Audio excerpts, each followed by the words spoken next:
So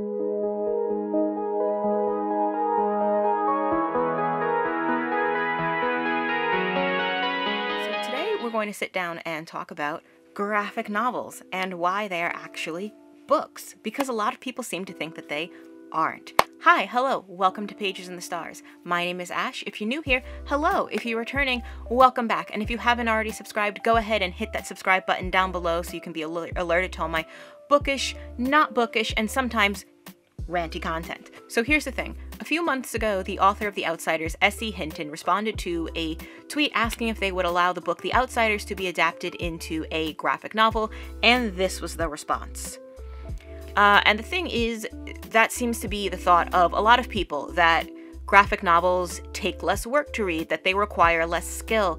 And I'm here today to tell you why that's not true. In the last several years, the popularity of graphic novels has risen tremendously, and with that has come a barrage of parents and educators claiming that graphic novels aren't real reading and that kids shouldn't read graphic novels too much because it will hinder their progress. The arguments against graphic novels usually sound like this.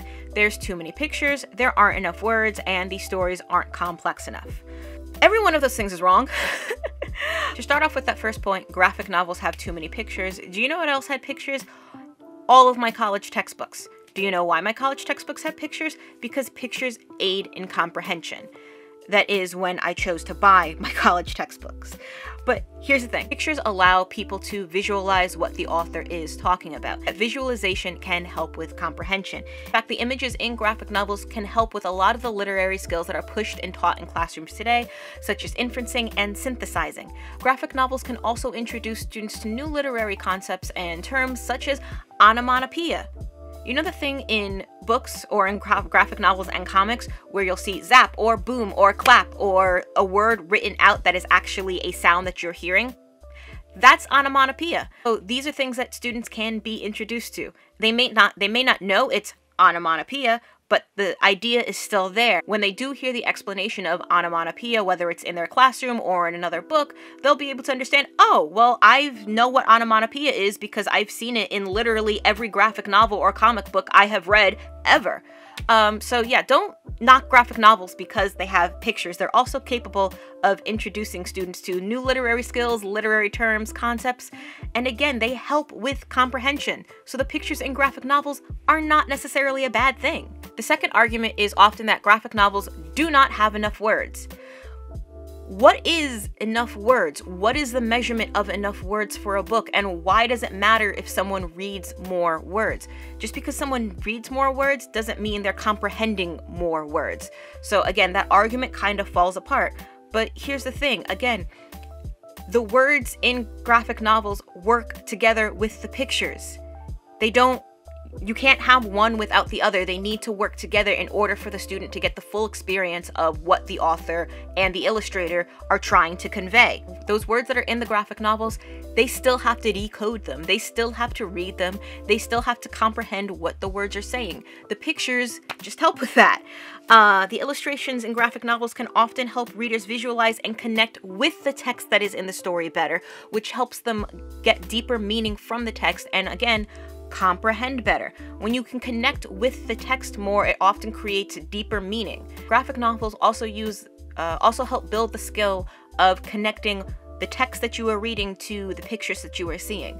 So it's not that there aren't enough words, but it's what is the meaning of the words? What is the meaning that the student is taking away from the words that they are reading? But just because they might have less words than a traditional print than a traditional book doesn't mean that they're less important or less valid or less of a reading experience for a reader. The third argument is often that the stories in graphic novels aren't complex enough, and my answer to that is look harder. There are plenty of graphic novels that have more complex stories, complex themes, characters, morals, whatever it is that you're looking for. There are plenty of graphic novels that have those. I have the graphic novelization of Speak, a novel originally by Laurie Halse Anderson that tells the story of a high school freshman trying to cope and process her rape that happened during the summer before her freshman year. Reading the original novel and reading the graphic novel were two completely different experiences. While I really did enjoy the novel, the graphic novel was a more immersive experience.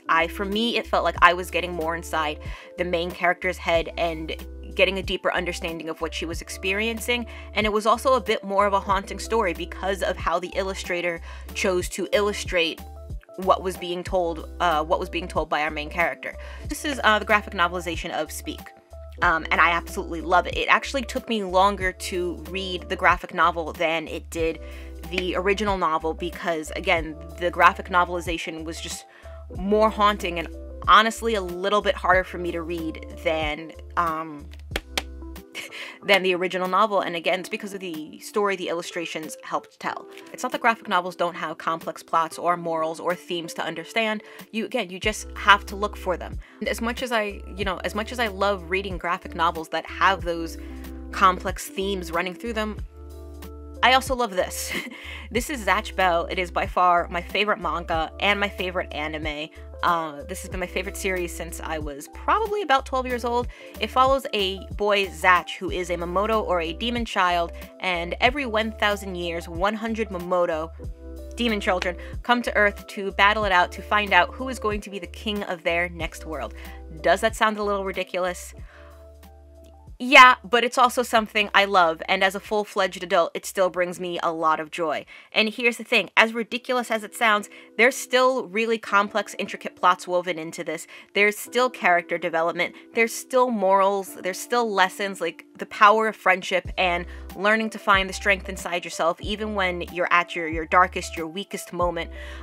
So yeah, this is one of my favorite series. I have 5 of them sitting right here. I used to have more, but when I was a teenager, someone fed me the graphic novels are juvenile argument, and I gave a lot of them away.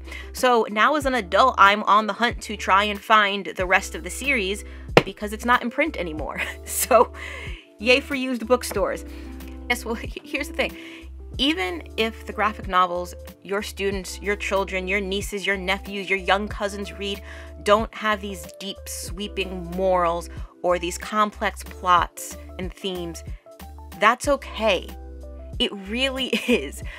Reading is something that's supposed to be enjoyed. It's supposed to be something that is experienced. And when you're forcing students to read things that they don't want to read, they're going to end up resenting reading. They're not going to want to read. So with all the assigned reading that they're going to have, why not let them enjoy something? Why not let them enjoy a graphic novel? Okay, when I was in middle school, we had to read Steinbeck. I was bored to tears. Like, I literally wanted to cry in my 7th grade English class because I was so bored by Steinbeck. But I still had books on the side that I was able to enjoy. So if your student is reading things in class, let them read things on the side that they're going to enjoy. Reading is something that they should have fun with, that they should love, not something that they grow up thinking is something that is to be tested or is only a skill that they're going to need to get a job. We've got this idea, and I think it's a very American idea, that you go to school to get a job. What if you go to school to learn skills and just grow yourself? So again, reading is something that should be experienced. Reading is something that should open worlds and open doors. Reading for me when I was growing up was very much a very Bridge to Terabithia thing. It opened up new worlds for me. I went places when I read, and that is something that students, kids should be able to do. They should be able to experience what they are reading, and they may not always get that out of what they're reading in class. So let them get it out of what they're reading at home or on the side, what they're reading for fun. If you're still struggling with the graphic novel thing, again, just do some research. There are going to be graphic novels out there that I guarantee that your child will like and that you will also like. I'd say go to the library, but COVID.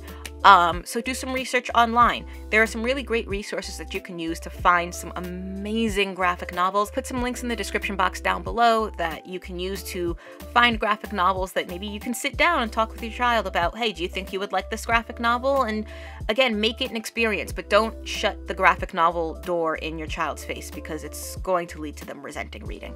That about wraps it up for this video. Let me know in the comments, do you read graphic novels? What are some of your favorite graphic novels to read? Do you want to get into graphic novels? Let me know in the comments. Give a like, give a subscribe if you feel so inclined, and I will see everyone in the next video. Bye!